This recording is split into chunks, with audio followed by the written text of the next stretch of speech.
28. Describe degrees of freedom in general and tell the three different kinds we examined in the computational formula for each. Basically, degrees of freedom asks, how many pieces of unique information do I have? Where unique means I can't get to it without being given it. Okay? How much do I have to be given so that I know everything? Actually, that sort of describes graduate school, doesn't it? And when you're at your snottiest. All right. There's three kinds of degrees of freedom. The degrees of freedom in a group, or a condition. N minus 1. If you know the sum of a set of scores, or the mean, or the standard deviation, doesn't matter, works the same. If you know the sum, then if I give you n minus 1 values, you know what the nth one has to be. So the degrees of freedom is n minus 1. Second kind, nested groups of people, where different people are in different groups. So each group has n minus 1. And the whole set has big N minus k. The total number of people minus 1 for each condition tells you the accumulated degrees of freedom. The third kind is crossed degrees of freedom, where we have the same people in each condition. In crossed, the error term, the degrees of freedom, is funkier because we have to take into account that for any person, we know if we know some of their scores, we can learn the rest of them. And in any condition, if we know some of the scores, we can learn the rest of them.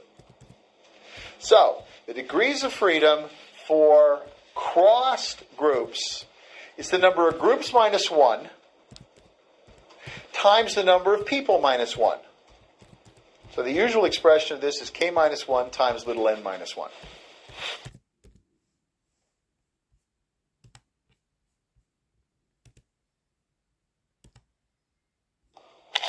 Number 2, discriminate between a frequency distribution, a sampling distribution, and a mathematical sampling distribution, which is required for null hypothesis significance testing. Explain why. A frequency distribution is a distribution of individual values, scores, for the elements of a population or sample. In other words, if I collect the desired data from everybody, and I get a frequency distribution of it, that's called a frequency distribution. A sampling distribution is a frequency distribution, but it's a frequency distribution of population parameter estimates from multiple samplings. So there's a population out there. I draw a sample, calculate the mean. I draw another sample, calculate the mean. I draw another sample, calculate the mean. The sampling distribution of means is the frequency distribution of those means. And I know it's annoying to use something to define what comes after it, but that's the right definition. A frequency distribution is a distribution of individual values. A sampling distribution is a frequency distribution of parameter estimates. A mathematical sampling distribution is a mathematical formula of what a sampling distribution looks like. So a sampling distribution is the one that's really rare. It would really require us to take an infinite number of samples, calculate the mean each time, and do that distribution. Hell no. We got two choices. We can either have an incomplete sampling distribution or a mathematical model of that complete sampling distribution.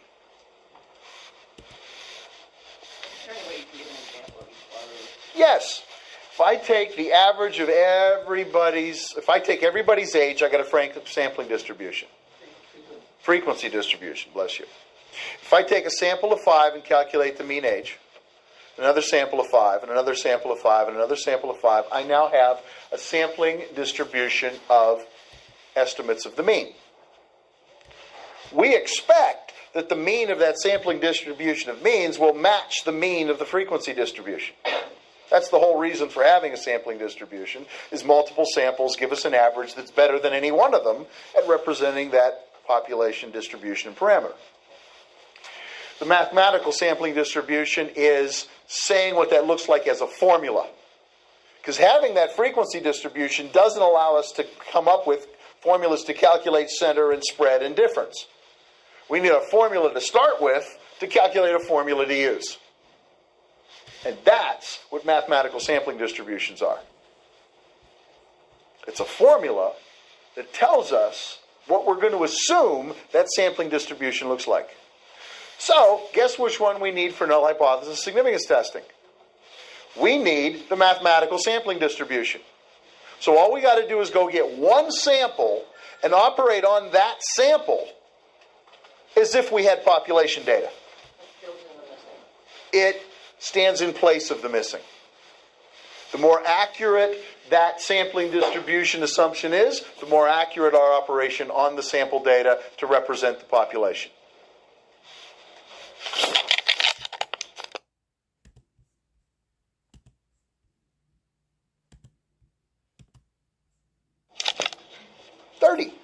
Discriminate between descriptive statistics, inferential statistics, and inferential statistical tests.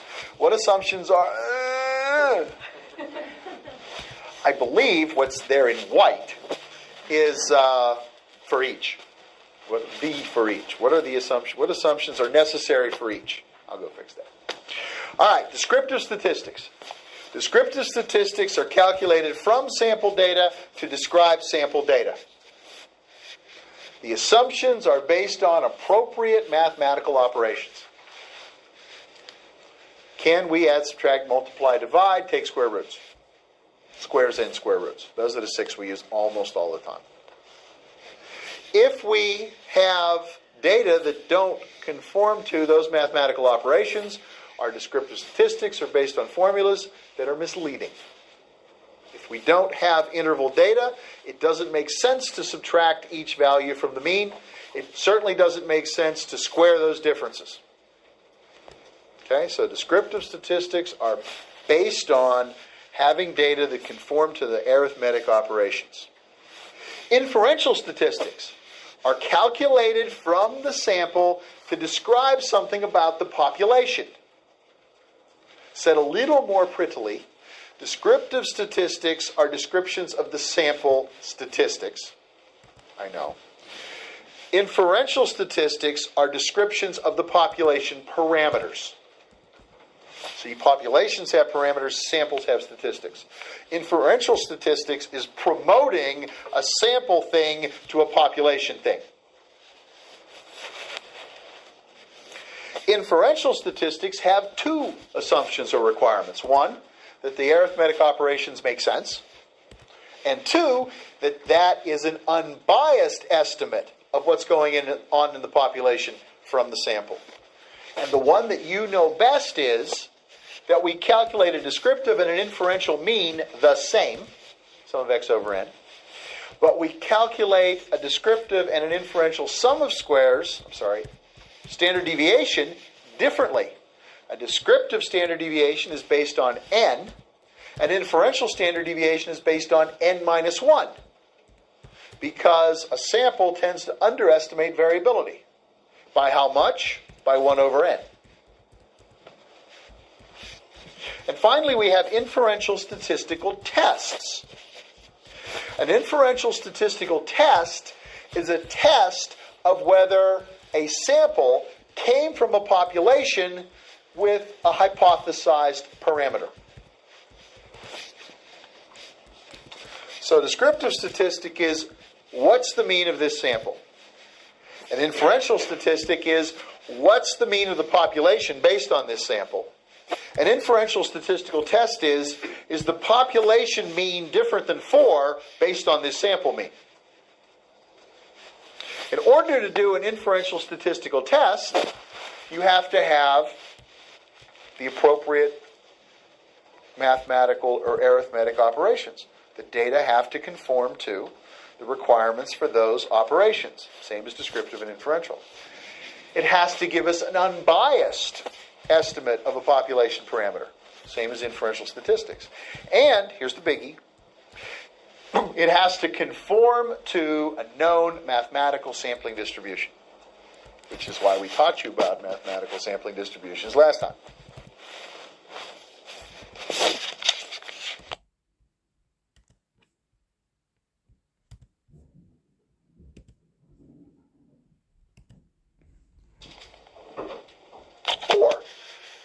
Describe the added complexity of null hypothesis significance testing when we don't know the population variability.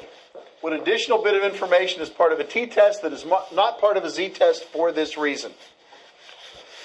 If we don't know the variability of the population, we have to estimate the variability of the population from the sample.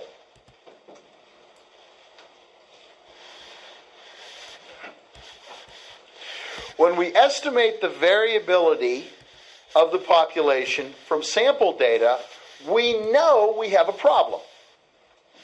The problem is larger samples are more accurate.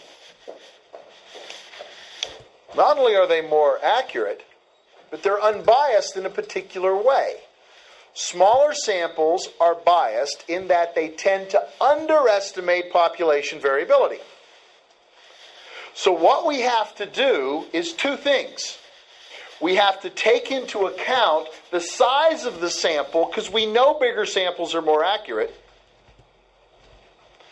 And we also have to somehow correct the bias of the sample estimate of variability so that it's a more accurate representation of the population variability.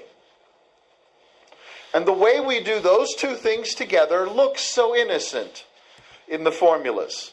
But that little bit of innocence, those three little characters, capture a huge amount. They capture about 20 years of mathematical theorizing. And what is captured is n minus 1. When we estimate the population standard deviation from a sample, instead of calculating that based on n, we calculate it based on n minus 1, which corrects for the typical underestimation of population variability from sample variability. That's why we need a different t-distribution for each degrees of freedom. There's only one t-distribution, because the t-distribution is based on a direct knowledge of the population variability. I have nothing to correct for. I have nothing to worry about. I've got the real variability, so I've got one t-distribution, or one z-distribution. But if I'm estimating the variability of the population from the sample, then I have to worry about how well I've done that and take it into account. Which is why, when we calculate z, we don't need a degrees of freedom to get to the p-value. But when we calculate a t, we do. Because the degrees of freedom associated with that calculation tells us which t-distribution we have. And that's the answer. There's only one z-distribution. There's an infinitude of t-distributions based on sample size. We have to take that into account when we calculate the p-value for t.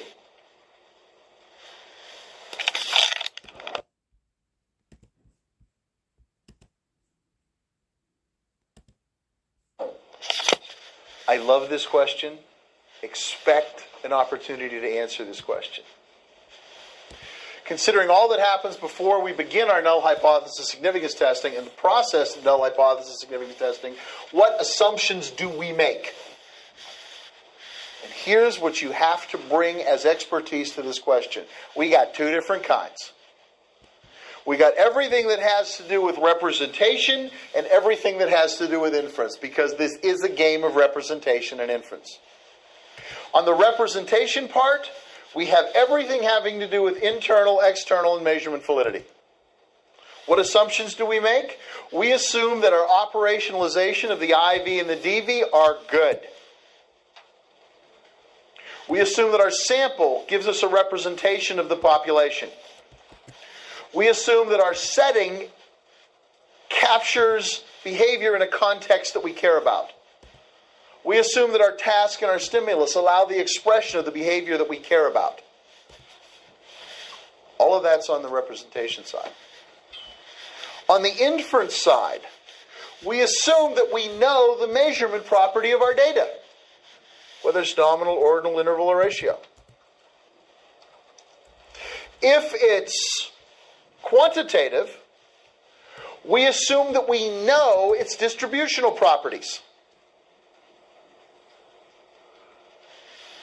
Because when you put its measurement level and its distributional properties together, we can now decide whether we're working with a qualitative outcome variable, a quantitative outcome variable where we're comfortable making parametric assumptions, or a quantitative outcome variable that we're not comfortable making parametric assumptions.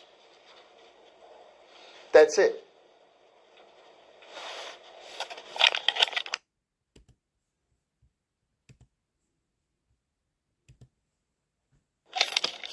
Number 15, why does the level of measurement matter to a data analyst? Briefly describe each of the 4 levels of measurement usually applied to behavioral measures. What are 2 additional kinds about which there is considerable controversy? What is that controversy and why does it matter? All right. Level of measurement matters to a data analyst because the level of measurement dictates the acceptable arithmetic and statistical operations on the data. It's that simple. Everything we want to do to data involves some arithmetic operations and some statistical operations. And if the data don't conform to those, then we can apply them and we end up with meaningless, non-representative crap. The standard 4 levels of measurement are nominal, ordinal, interval, and ratio. Nominal means categorical. Different values mean different kinds. The only mathematical operations that are available are equality and inequality. Ordinal, the simplest, the most banal of the quantitative. Different values represent different amounts. Those different amounts line up participants. We trust the rank order information, but we don't trust the spacing. And 0 doesn't mean none. So ordinal just gives us ordinal information. It doesn't give us interval information, and it doesn't give us ratio information. So the only acceptable operations are equality, inequality, greater than, and less than. Interval. Different values on the measure represent equivalent values on the construct. In other words, a 5-point difference between 10 and 20 means the same thing as a 5-point difference between 50 and 55. So we get rank order information, we get interval information, but 0 doesn't mean none. So we don't get ratio information. Acceptable mathematical operations, we can test for inequality and equality. We can do greater than and less than. And we can also calculate differences between scores, which means we can add and subtract. We cannot multiply and divide because multiplication and division both assume that 0 means none. Finally, ratio level of measurement. Quantitative values represent how far that value is from none. So it has ordinal information, it has interval or difference information, and it has ratio information. We can do equality and inequality, greater than and less than. We can add and subtract, and finally, we can multiply and divide. Now here's an important thing that I don't know that I emphasized enough. If we have interval level data, and we take the difference between scores, those differences are ratio information. Differences between interval level scores are ratio level because 0 means none. 0 difference means no difference. The two additional kinds about which there is considerable controversy are binary and ordered category. Binary, categorical, but only 2. And so the people who want to use quantitative say if there's only one interval, all the intervals are the same. Binary is interval, leave me alone, I want to calculate means and standard deviations. And they're interpretable and carry useful information. The people who don't want to do that say, but you've got range restriction, you've got truncation, you've got shittily shaped distributions. That's the technical expression, shittily shaped distributions. And so, yeah, you can, but you shouldn't because it screws up your results.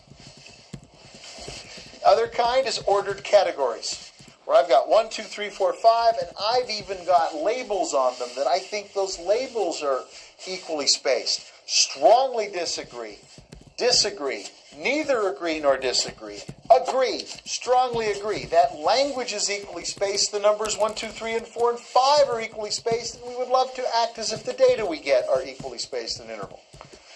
And folks argue. And we can't do that argument. That argument can be an entire semester.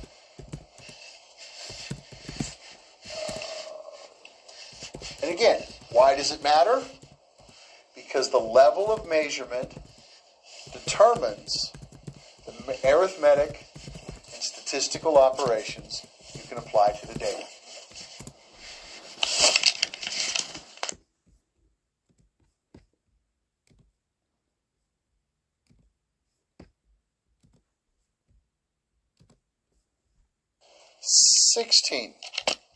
What are the two kinds of statistical models commonly referred to as non-parametric analyses? Which one is really non-parametric and why isn't the other?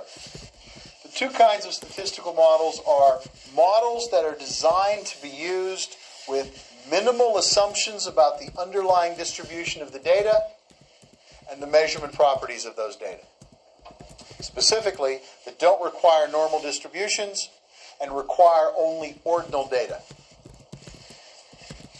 The other thing commonly referred to as non-parametric models are data that are analyses that are designed to be used with qualitative variables, that whole chi-square family.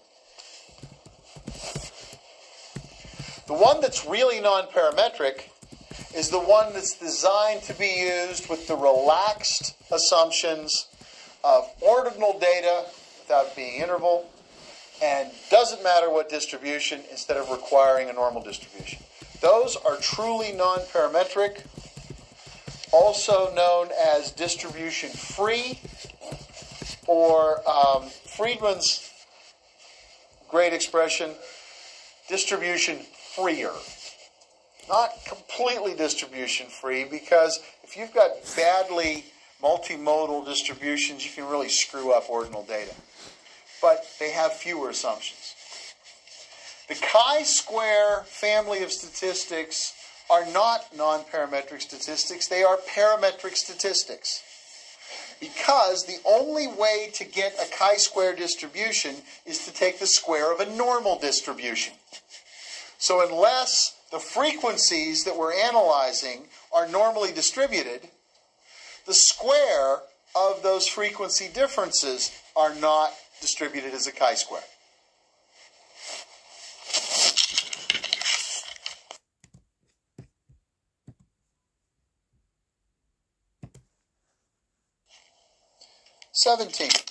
Tell the 3 most common reasons that analysts choose to apply non-parametric tests. What are the counter-arguments for each? What must the data analyst keep in mind when applying non-parametric models? How does one decide whether to apply a parametric or a non-parametric model? Ooh, there's a lot of pieces here. And a bunch of them are old friends, at least for me. The most common reasons are, my data are not normally distributed. My data do not have an interval level of measurement, and my sample size is too small to trust in these other statistics. The counter-arguments for each. Most data, while not being normally distributed, is more or less symmetrical, and the parametric statistics are robust to that violation and do just fine. Let the argument begin. Most data, most behavioral data, are somewhere between ordinal or interval, and over the common range of that behavior are interval enough that they don't perturb the math of the parametric statistics. Or said differently, the statistics are robust enough to handle that much violation of intervalness. And so we'll be just fine.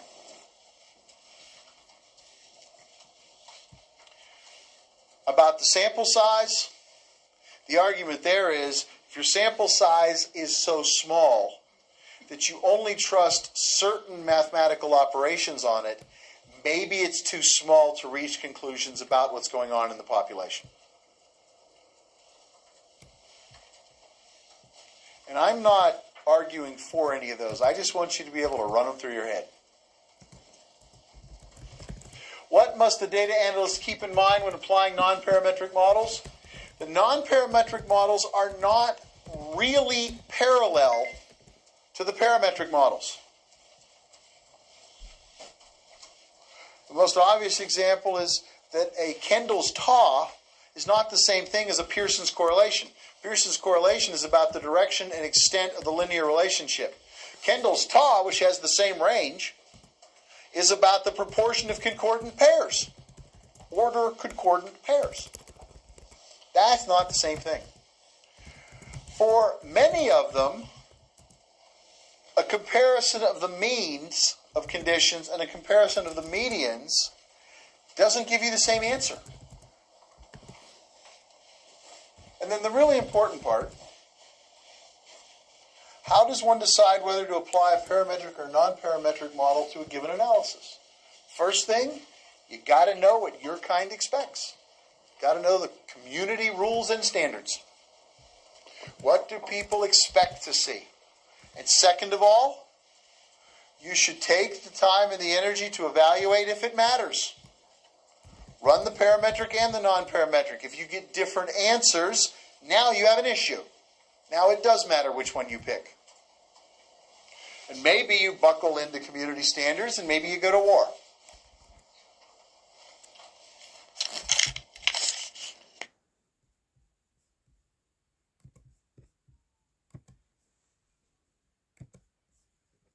Describe the various analyses for qualitative response data we have studied and when to apply each. Basically, we've got two.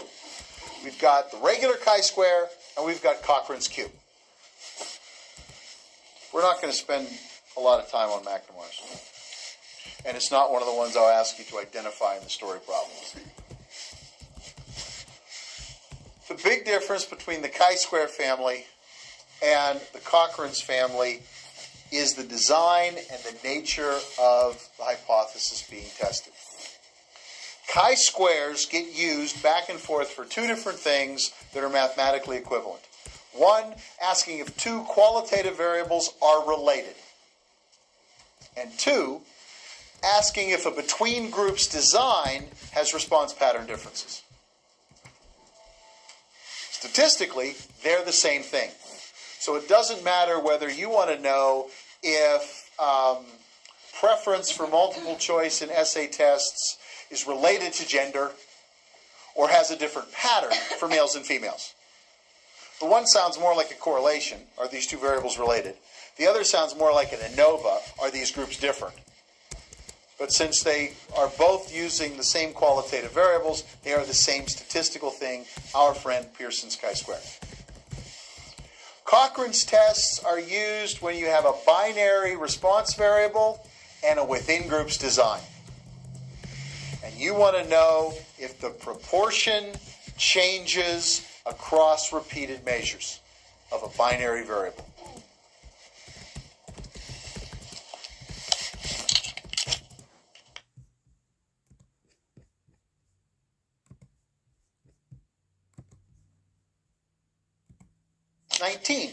Identify the non-parametric model that most closely corresponds to each of the univariate and bivariate parametric models we have studied for analyzing quantitative response data what is the fundamental procedural computational difference between the parametric and the non-parametric models. We have a single sample t-test, and the parallel is the single sample median test.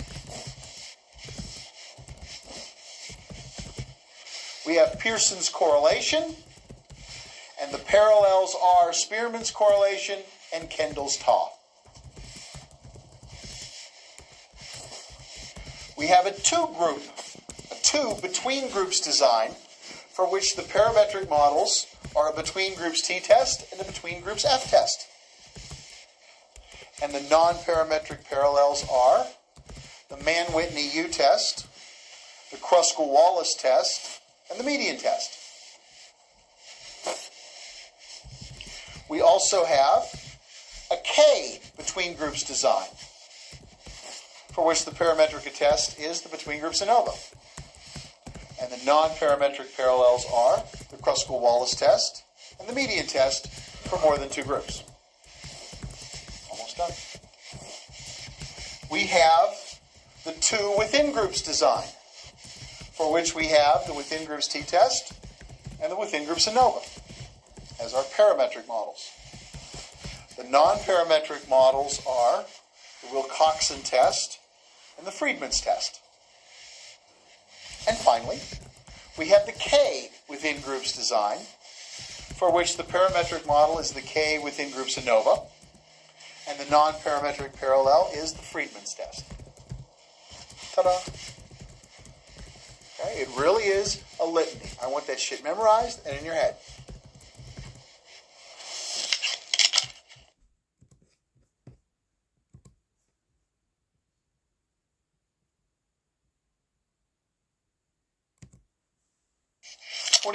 How many effect sizes should be extracted from an empirical study? How has the answer to this question changed? Why this change? How has this changed the information that is coded about each effect size? A lot of redundancy. For a lot of people, you're going to be reading effect size. You'll be reading about meta-analysis before you get any more instruction about meta-analyses. So I'm really trying to drive home some of those integratable core elements. How many effect sizes should you extract from an empirical study? The answer used to be 1. Pick up a study, figure out the effect size, write it down.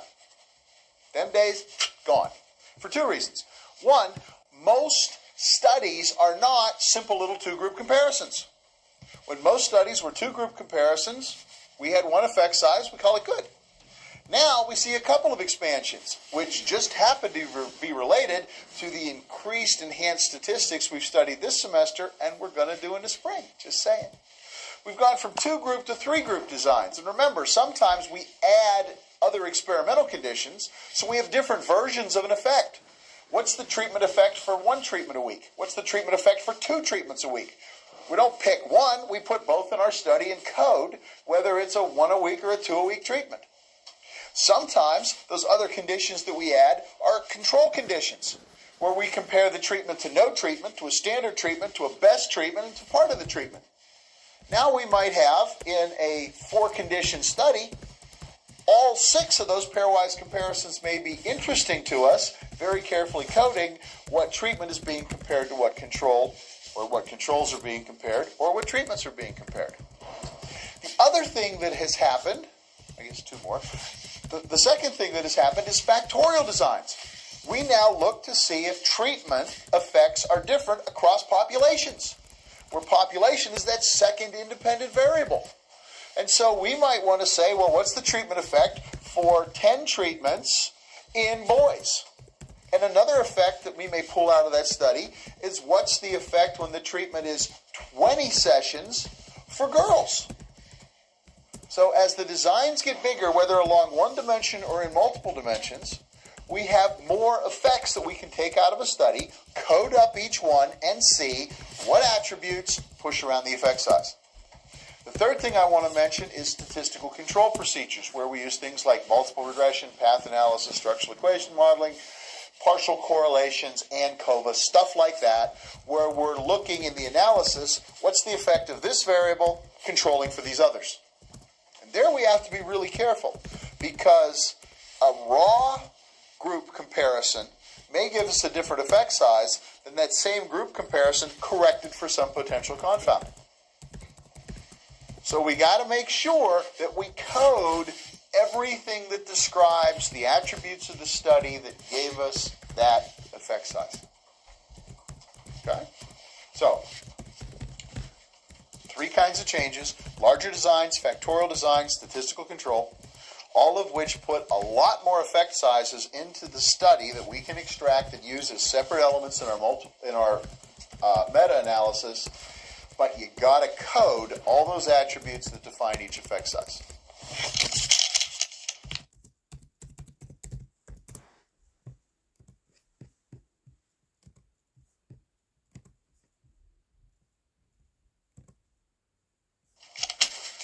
How have the goals and purposes of meta-analysis changed? How has this led to changes in the selection of what studies or effects to include in a meta-analysis?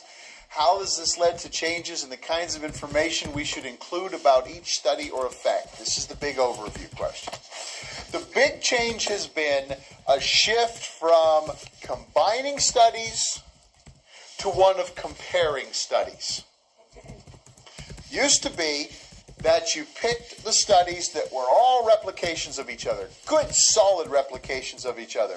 Not just the same conceptual IV and DV, but similar operationalizations, similar external validity choices, proceduralizations, things that ought to give you the same answer. You wedge them together and say, here's the effect size for this effect. And days are gone, because it didn't work all that well. What we do now is we find all of the studies that ought to be related to this effect. Different populations, different settings, different tasks, different designs, different operationalizations, different measurements. And then we start making comparisons to ask what makes effect sizes different. And then within homogeneous subgroups, what's the effect size we find? So that's the big shift from combining studies to comparing studies. This has greatly broadened the studies that get included, because now they don't have to all be essentially replications of each other. And it also has dramatically increased the kinds of information we include about each study or effect. So now we have the attributes on which the studies differ to make the comparisons. And from there it cascades upwards from homogeneity tests to simple Q-test group comparisons to more complicated designs that go all the way to structural equation modeling of what drives the effect size that we get.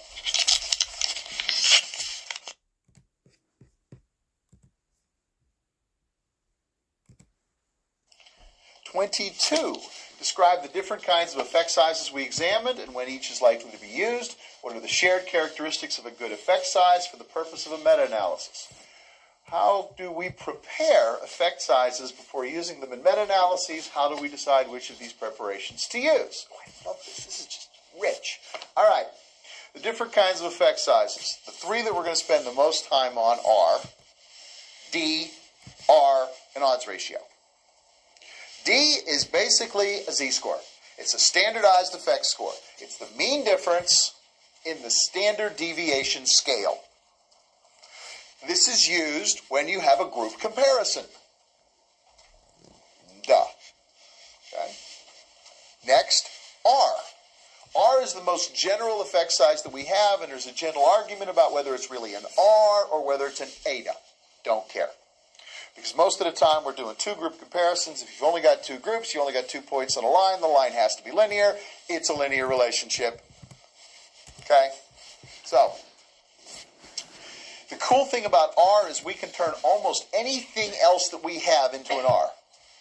We can turn T's into R's. We can turn F's into R's. We can turn chi-squares into R's. We can turn beta weights into R's. We can turn raw score regression weights, structural equation weights. We can turn all kinds of shit into an R. And so R is really nice if different people running different studies have operationalized things differently. If somebody says, well, we've got treatment and no treatment and a quantitative variable they're probably going to use a t-test or an ANOVA, and you could turn that into a D. But if somebody else is looking at the relationship between how much they practiced on a scale and how well they did on a performance, then they're probably using a correlation, and the only way to get that T and that R together is turn them both into R. And that's why that's why our examples are using R instead of D. I got nothing against D. I've done a lot of D meta-analyses. Like D, D's a friend. Because it's in a scale that everybody can get with a little practice. I got a D at 0.5, half a standard deviation, mean difference. Cool. So if I'm using something with a 2-point standard deviation, I expect a mean difference of 1. I mean, D's are great. They translate well. You can even turn a correlation into a D, but it doesn't make any freaking sense. You want to be careful when people do that. Okay, if I've run a 2-group design and I've turned that into an R and you want to turn that back into a D, life's good. But if somebody else has run 2 quantitative variables and presented you with an R, you could turn that into a D, but it is not an estimate of what would happen if you had a 2-group design. It's statistical nonsense. The third one we want to talk about are odds ratios. When you're working particularly with binary outcome variables, the effect size in R only has a range from +1 to -1 if both variables have a 50-50 split. That doesn't happen very often. And so the farther away you get from a 50-50 split, the more that effect size in R is truncated and artificially close to 0. And since we're often struggling to get decent effect sizes, something that artificially makes that closer to 0 is not welcome in our world. And so you see a change in those people who work with qualitative outcomes to odds ratios. What's the difference in the likelihood for the 2 groups? If this group is 4 times as likely to be successful, and this group is 2 times as likely to be successful, then the odds ratio is 4 to 2. This group's twice as likely as this group to be successful. Okay? Nice, simple analytics. The shared characteristics of a good effect size for a power analysis: we have to be able to estimate the effect size, and we have to be able to estimate the standard error of the effect size. Because nearly all of the statistics that we use are some variation of a t. And all t-tests are an effect size over the standard error of the estimate of that effect size. So if we can't estimate a standard error, that effect size estimate isn't interesting to it. And that's a bummer, because there are some really sexy effect size estimators out there that are really neat and really conceptual and feel good and are practical. One of my favorites is, what proportion of the experimental group performed above the average of the control group? That is a nice treatment outcome. If I treat somebody, what's the probability they're going to outperform the average of the control? And of course, you can jack that around to anything you want. What proportion of the treated group is going to outperform 2 standard deviations above the control? Or that is going to outperform 98% of the control. You can jack that around to anything you want. The problem is it is a 4-parameter estimate. And you've seen that nasty normal distribution formula for a 2-parameter estimate. You can imagine what the hell a 4-parameter estimate looks like and how ungodly the standard error is, how many degrees of freedom are floating around, and what a pain in the ass it is to calculate p. So we not only have to be able to estimate something, which is easy, but we have to be able to estimate its standard error, because that ratio is going to tell us stuff. That gives us our effect size significance tests. It gives us our confidence intervals. Everything that we care about requires a standard error. What can we do to prepare effect sizes before using them in meta-analysis?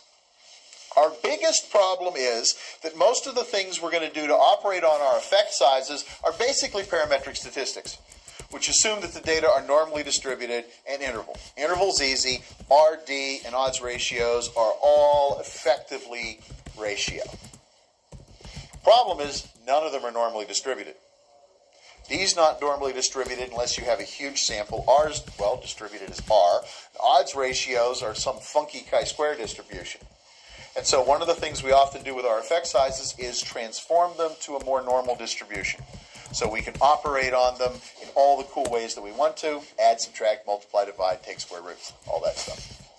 We can also correct them for anything that we know. We can correct them for sample size. We can correct them for lack of reliability. We can correct them for lack of validity. We can correct them for confounding.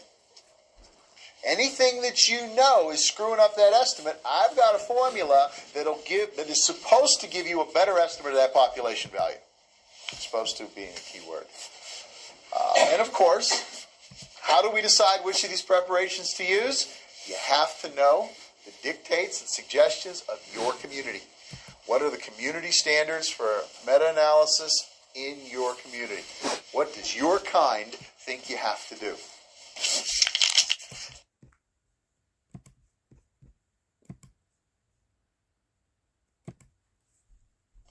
23, what are inverse variant weights and why are they superior to the alternatives? What can we do to prepare effect sizes before using them in meta-analysis? How do we decide which of these preparations to use? Apparently I changed my mind about this question. Oh, I know why. I wanted to make sure that you thought about the transformations and that stuff. So, two different places you might have to use it, raising the odds that it's worth studying. I am totally manipulative. Okay, inverse variance weights are a way of doing two things simultaneously. One, take into account the sample size the effect size is based on. Simple logic, we've used it since August. On average, larger studies are more representative. Now, there's ways of screwing that up, but on average, larger studies are more representative, and so larger studies ought to contribute more to the estimate of the effect size in a population of studies. What Cochrane figured out is that just weighting by n isn't the best weighting. It actually overuses effect size differences. The inverse variance weight gives you a more linear relationship between your weighting function and the impact of sample size. And, even more importantly to Cochrane, who was an F guy, gives you the smallest error term to evaluate the effect size. Because as you know, the smaller the error term, the bigger the ratio, the less likely that ratio is to be zero, the more likely to reject the null and find something. So one part of statistics, a part we're going to see a lot next semester, is this push to get the effect size as small as possible without cheating. Now we know how to cheat. Just go grab a homogeneous subgroup of the population, pretend you're covering the whole population, and go, whoopsie. Okay? But there are statistical things. The within groups design that we talked about is a variance reduction because we take individual differences out of the error term. Error term smaller, test is more powerful. This is the same thing that we do with inverse variance weights. Okay? They not only give us a better, more accurate way of weighting the influence of sample size, but they give us the smallest possible error term. The rest of that question is the same as 22. Go listen to 22 again.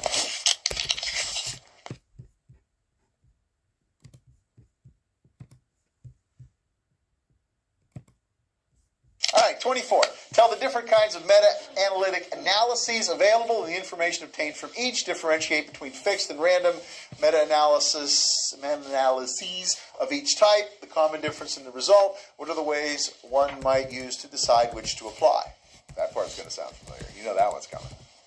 All right. Meta-analyses come from the simplest possible thing, which is to aggregate all of the effect sizes into one estimate of the true effect size in that population of studies. Sort of the next layer is a homogeneity analysis to ask whether there are interesting differences among the effect sizes. I mean, if you look at them and they range from +3 to -3, you're pretty sure you have some heterogeneity. But we don't do pretty sure. We like to have a quantitative estimate and a p-value so that we know the likelihood we just screwed up. If you decide you have heterogeneity, either theoretically or by doing a homogeneity test, then the next thing you want to do is you want to try and figure out what study attributes are related to this heterogeneity in effect size. And so we looked at a Q-test for comparing subsets. We looked at multiple regression versions for looking at multiple attributes at a time to see which ones have unique contributions to the effect size estimate. And all of these things come in two versions known as fixed and random. Fixed means we believe that we can take some liberties with our estimates. And the problem here is that the word fixed has two roots. It has a research design root and it has a statistics root. That's ROOT. And so when you're reading about fixed versus random, the first thing you have to do is figure out which one or both the author's talking about, because they very often don't talk about both. In a fixed in a fixed design sense, what we're saying is it's a true IV. It's randomly assigned, it's manipulated, and across studies, that value is fixed. When I say they got 10 treatments, I mean they got 10 damn treatments. That is fixed, and it's fixed because I manipulated and I know it's fixed.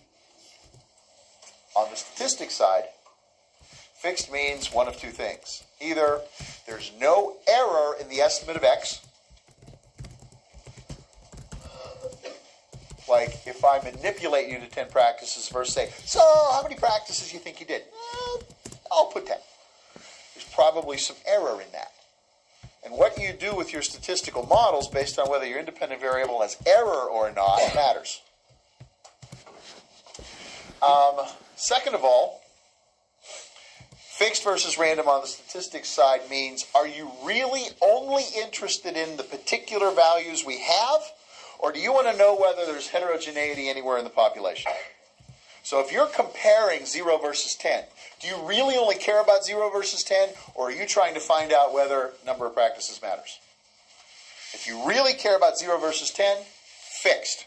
If you manipulated it, fixed. If you're sure that you have controlled for other things, fixed in all three ways. If you're using 0 and 10 because you're trying to represent amount, random. If you ask them about 10, if you asked them about it, you took the ones who said, probably 10, random. And if you're trying to say, well, this is what happens sort of globally, random, with 6 other combinations in the middle based upon which of the 3 things are fixed and random. Right? You got 3 binaries, so you get 8 possibilities.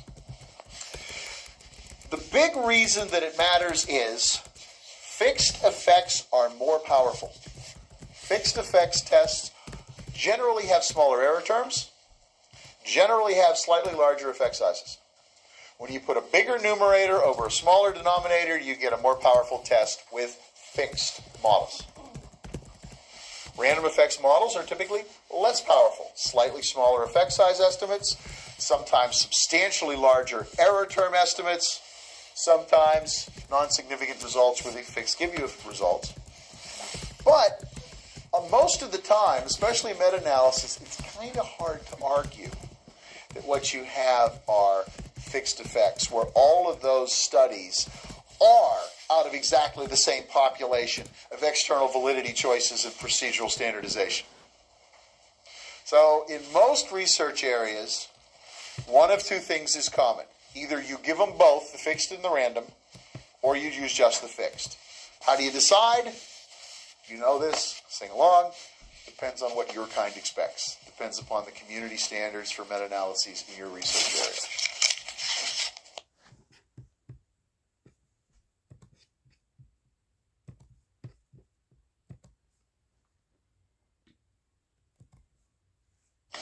Number 1, describe the fundamental difference between the intent and practice of hypothesis testing research. I don't expect you to memorize that slide. Here it is. The intent of psychological research is to provide definitive results that prove or disprove causal hypotheses about relationships between psychological constructs. The results can be broadly applied. We end up with the first part, which is definitive results that prove or disprove. We don't do proof. We don't do definitive results. We do probabilistic evidence. There's 2 parts of that. One is we're always engaged in sampling, representation, and inference. We never run everybody that we care about. We never run data in all the places that we care about, doing all the things that we care about people doing. We stack up empirical, probabilistic evidence. No proof, no truth, no definitive. Second, causal hypotheses. We seem as human beings to be predisposed to lust after causal explanations, to not only want to predict things, but to change them. Not always can we run a true experiment. If we can't run a properly conducted true experiment, we can't get causal information. Relationships between psychological constructs. We use very highfalutin, hoity-toity words when we talk about behavior. And what we end up with is data in a database. It is important that the data we have reflect the behaviors that we say that we're studying. And finally, broadly applied. It would be nice if the results we found could always work.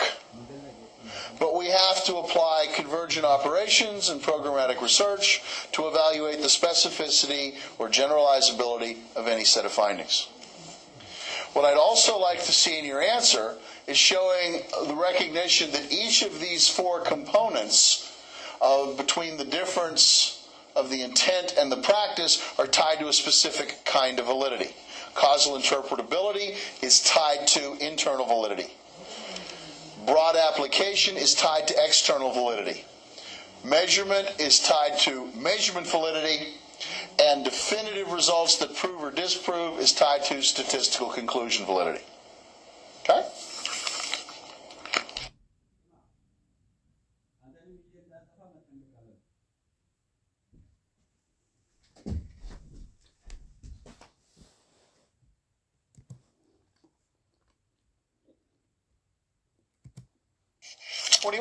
How many effect sizes should be extracted from an empirical study? How has the answer to this question changed? Why this change? How has this changed the information that is coded about each effect size? A lot of redundancy. For a lot of people, you're going to be reading effect size. You'll be reading about meta-analysis before you get any more instruction about meta-analyses. So I'm really trying to drive home some of those integratable core elements. How many effect sizes should you extract from an empirical study? The answer used to be 1. Pick up a study, figure out the effect size, write it down. Them days, gone. For 2 reasons. 1, most studies are not simple little 2-group comparisons. When most studies were 2-group comparisons, we had 1 effect size, we call it good. Now we see a couple of expansions, which just happen to be related to the increased enhanced statistics we've studied this semester and we're going to do in the spring, just saying. We've gone from 2-group to 3-group designs. And remember, sometimes we add other experimental conditions, so we have different versions of an effect. What's the treatment effect for 1 treatment a week? What's the treatment effect for 2 treatments a week?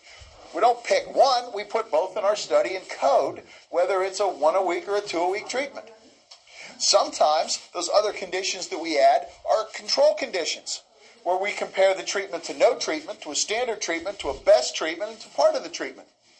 Now we might have, in a 4-condition study, all 6 of those pairwise comparisons may be interesting to us, very carefully coding what treatment is being compared to what control, or what controls are being compared, or what treatments are being compared. The other thing that has happened, I guess 2 more, the second thing that has happened is factorial designs. We now look to see if treatment effects are different across populations, where population is that second independent variable. And so we might want to say, well, what's the treatment effect for 10 treatments in boys? And another effect that we may pull out of that study is what's the effect when the treatment is 20 sessions for girls? So as the designs get bigger, whether along one dimension or in multiple dimensions, we have more effects that we can take out of a study, code up each one, and see what attributes push around the effect size. The third thing I want to mention is statistical control procedures, where we use things like multiple regression, path analysis, structural equation modeling, partial correlations, ANCOVA, stuff like that, where we're looking in the analysis, what's the effect of this variable controlling for these others? And there we have to be really careful, because a raw group comparison may give us a different effect size than that same group comparison corrected for some potential confound.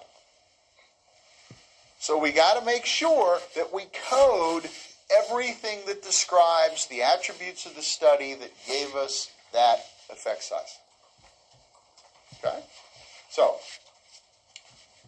3 kinds of changes: larger designs, factorial design, statistical control, all of which put a lot more effect sizes into the study that we can extract and use as separate elements in our meta-analysis. But you got to code all those attributes that define each effect size.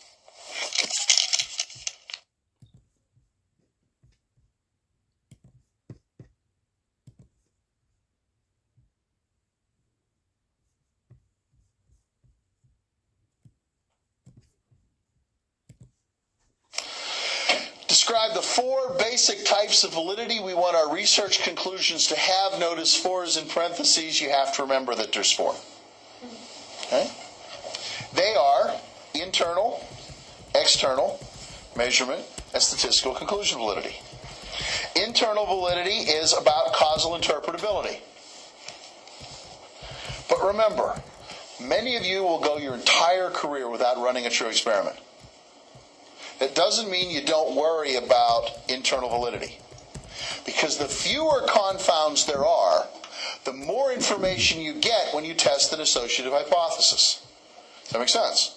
If I run a study with only 3 identifiable confounds, I now only have 4 viable hypotheses for how we got the results.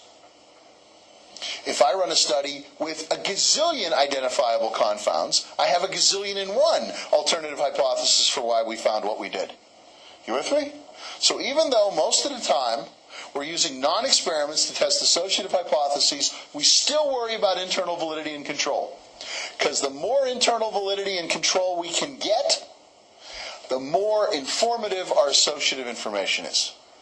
Does that make sense? When we start talking about internal validity, we sort of think we either have it or we don't. And there's a hell of a lot of don't. So like way over here on the end is have it. No confounds at all, not even 1. And everything else is no. It really is a sliding scale. You want to pay attention to how many confounds you can get out of the way. We'll look at design procedures for this. We'll look at sampling procedures for this. And we'll look at statistical procedures for this. All of which are intended to clean up our associative information. External validity is all about application generalizability. What have we learned and where can we apply it? It has the components. I actually don't ask you for the components. Never mind. Measurement validity. We don't actually study behaviors. We study numbers and codes that represent behaviors. If those numbers and codes don't represent the behaviors, we're wasting our time and energy. Many people put measurement validity at the heart of everything else because we have given ourselves over to empiricism. So if we ain't got data, we ain't got nothing. The 4th is statistical conclusion validity. And I would like your answer to recognize that statistical conclusion validity not only has its own problems, which are sampling variability. If you have a good sample, your statistical conclusion is more likely to be accurate. If you have a bad sample, your statistical conclusion is likely to suck. But statistical conclusion validity is also dependent upon the 3 other kinds of validity. If you're studying the wrong people in the wrong place, doing the wrong thing, you're not going to get the right answer. If you have confounds in your study, you're not going to have the right answer. And if you're measuring badly, your data are crap.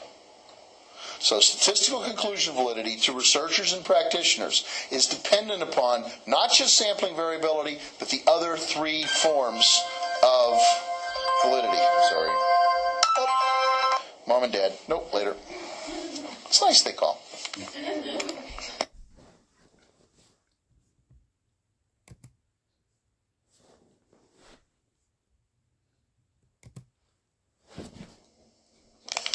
Number 34. How does the study of external validity inform our understanding of sampling? What are the kinds of sampling that we must intentionally engage when planning our research and data collection? Typically, sampling just means participants. And participants have always gotten the greatest attention with respect to external validity. But as will be typical in here, I invite you to think more carefully and more completely. The elements of external validity are population, setting, task stimulus, and societal temporal. When we collect a sample of data, that sample of data is coming from sampling of all of those external validity elements. It's not just from a particular batch of people.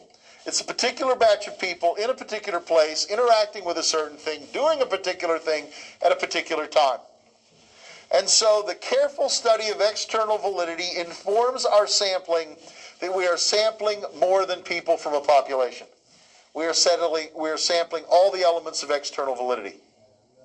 So, when we are deciding where our data are going to come from, we must intentionally engage and make decisions about who and where and what and doing what and when.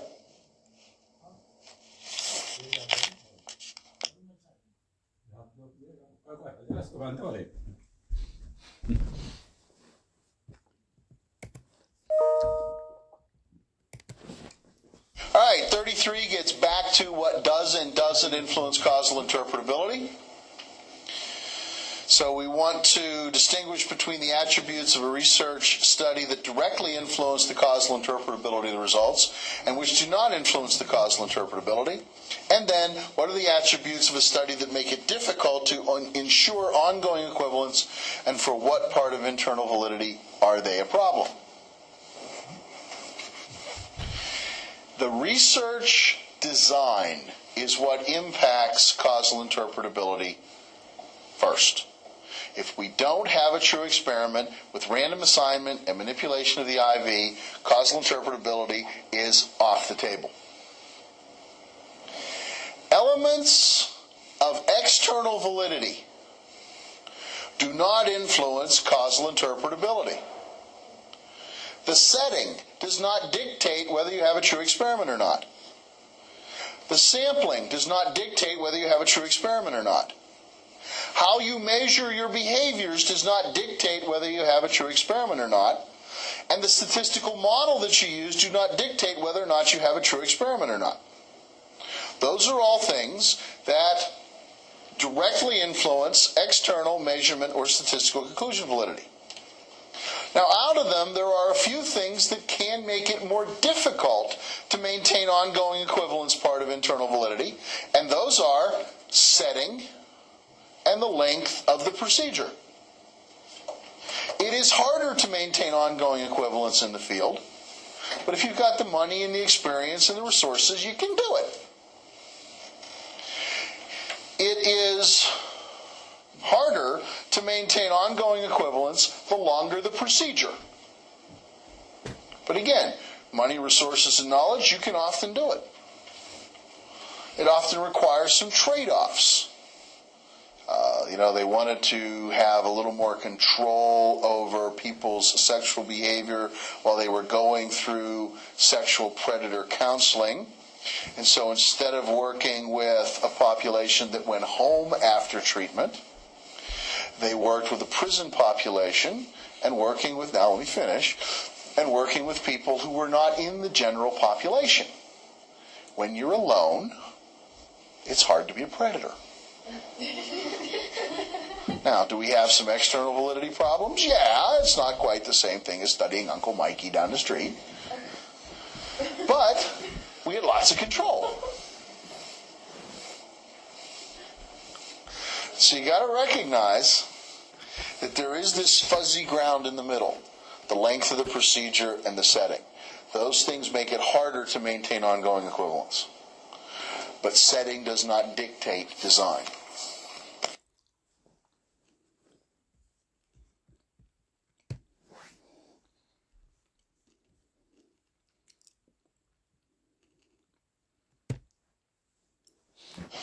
Number two, what do we mean when we say that our data analyses are inferential, and how do we know whether our inferences are correct? This is one of many questions that deal with what I've consistently referred to as the two-part goal of our science: representation and inference. Our hope is that our experiments, our studies, our research represents the external validity factors that we're trying to understand. Population, setting, task stimulus, any societal temporal. We hope that we get good representation because we are going to infer as if we do have good representation. Specifically, what inference means is we are not going to settle with a description of our sample. We are going to describe our sample with the intent of inferring that what we have found in the sample describes a broader population. That what we have found in our setting of our study applies to that setting broadly. That what we have found with our task and our stimulus applies more broadly beyond those specific tasks and stimuli. That we've learned something about somebody doing something somewhere more than just our sample. Now, how do we know whether our inferences are correct? The word know isn't the point. We're never going to know. Nobody's ever going to whisper in our ears what's true. So part of answering this question is recognizing that we're never going to know. What we're going to do is try to build evidence. And we're going to try to build evidence that the results of a particular study are worthwhile in three basic ways. One, using good methodology. That is, knowing the methodological part of our research literature and doing those methodological things that have proven useful before. If other people say you've got to run a stratified sample to do a good job, you better go get yourself a stratified sample. If they say we've had a very difficult time running this study well in the field, but we've got great success in a structured environment, you better do that. If people say we've had really good luck measuring this as a binary variable, but when we've tried to measure it as a quantitative variable, we've introduced so much measurement error we get crap, you better run a binary variable. So all that methodological stuff needs to be based on your intense, impressive knowledge of the literature and how the research has been done before. Second of all, replication. Any one study, no matter how beautifully run, might not be beautifully run, and there's always chance. No matter how beautifully you select your sample, no matter how perfectly you randomize, at least at those two situations or operations, chance is also operating, and you may get crap for no fault of your own. So replication is very important. And the third is programmatic research.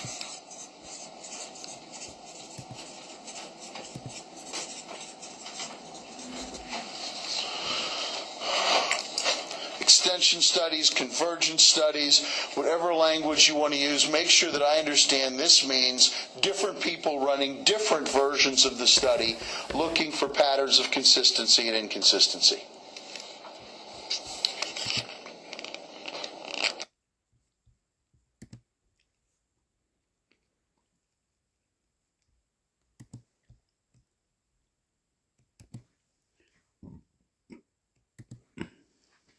Number 7, discriminate among the various types of statistical decision errors and tell the likely reasons for each. How can we be certain whether or not we have committed one of these errors with a particular analysis? Well, type 1 is a false alarm. We think we found something when there's nothing there to find. It's the classic story of the researcher crying wolf. False alarms happen for several reasons, one of which is bad samples. The population can lead to results that don't represent the population. Second, bad measures. If we're not measuring the construct that we think we're measuring, our data don't represent the behavior that we hope it will represent. Also, confounds.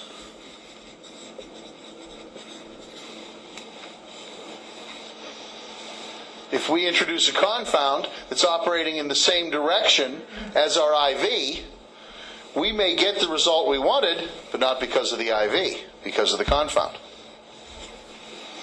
And we must never forget sampling variability.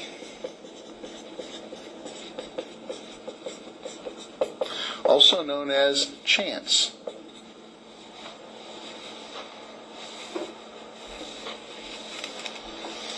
That carefully randomly chosen sample from a complete population sampling frame might, by chance alone, not be representative. That carefully completed randomization procedure to assign people to conditions might, by chance alone, not work. Type 3.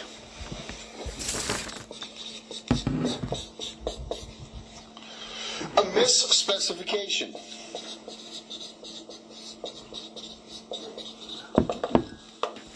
There's something there. We found something, not the same something. This is the boy who cried wolf when he was about to be eaten by a bear.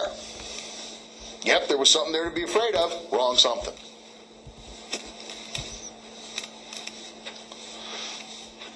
All of the same things that produce false alarms produce misspecifications.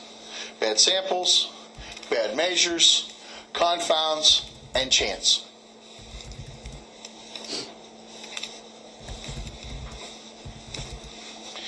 And the third is type 2 errors, known as a miss.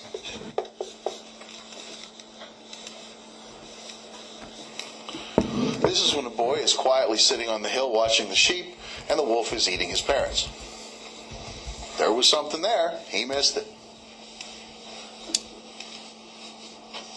Now, the sources of that are the same as the sources of type 1 and type 3 errors. Bad samples, bad measures, confound sampling variabilities, plus too small samples, which means a lack of statistical power. Without a doubt, the most annoying of all. When you get exactly the result everybody else has gotten, but yours isn't significant because you couldn't afford the last 20 people. Huh?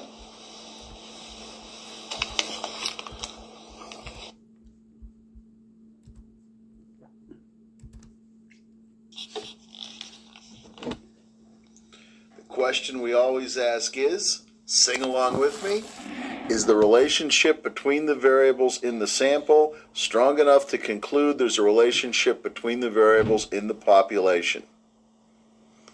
Remembering that we're going to put our name on the conclusion and put it out in public. How do we decide which statistical test to use? We start by looking at the variables we're going to analyze. Are those variables qualitative or are they quantitative? And if they're quantitative, do they or do they not conform to an interval level of measurement?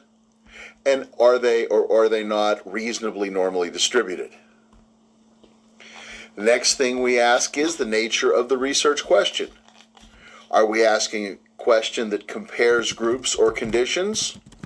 Or are we asking a question about relationships between variables?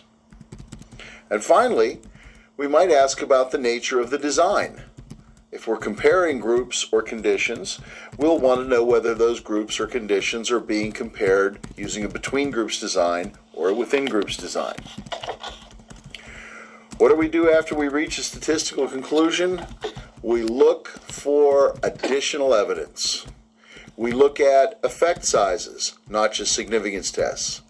If we decide to retain the null, we take a look at the size of the effect and decide whether we're comfortable calling that effect a null or not, and maybe run a proper post hoc power analysis to evaluate and estimate the probability of a type 2 error. We also take our results back to the literature that started this research and see whether our results are correspondent to previous results, whether we have confirming or disconfirming evidence that we got the right answer from the existing literature.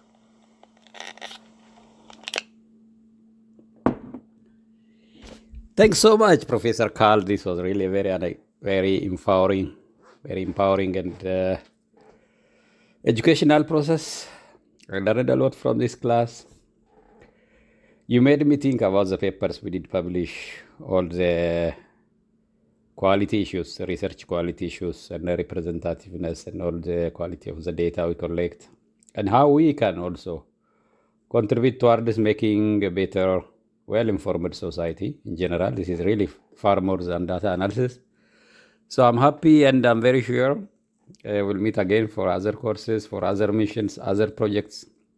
And I wish, as you agreed, I also would like to invite you to talk to Ethiopian Network of Ethiopian University Instructors, which I am trying to form, and I already have a meeting with them tomorrow, and we continue. So I wish you really happy, healthy, and long life.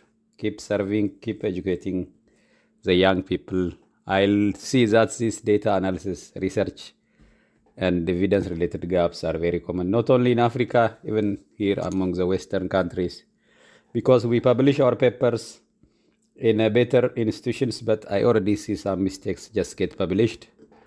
The review process by itself also have some limitations, so I think this is really have been a very nice journey. One of the reasons why I enjoy my PhD at the University of Nebraska-Lincoln is because of this course. So thank you so much, and also you're a really generous and hardworking person that I have seen, someone who answer emails during Thanksgiving holiday, and so someone who is really passionate about the work he do, and also who did make all the efforts to make knowledge available to the world using the existing technology. You are really a very exemplary professor, and University of Nebraska, United States, and all the world should be really grateful. And I'm very sure you did make very significant impact as the University of Nebraska-Lincoln. I already get feedbacks from people who attended your courses, people who attended your seminars, and people who heard from you. Everybody is really making a witness, and I'm one of those witnesses. So as a teaching person, as someone who come from academic institution, even if I have really very small statistics experiences and the like, but I already see really now I'm more empowered, and I'm very sure I would also do my best to change this, to transfer this knowledge to the future generation. I already started. That's why Youth and Education Support Service Ethiopia, or YessEthiopia, has started. And they are already watching your videos, and our PhD students from Ethiopian universities are also benefiting from this. And I'm very sure they will keep learning, and I also will keep sharing it. So thanks so much. Thank you. And wish you lots of blessings and happy time. Bye-bye.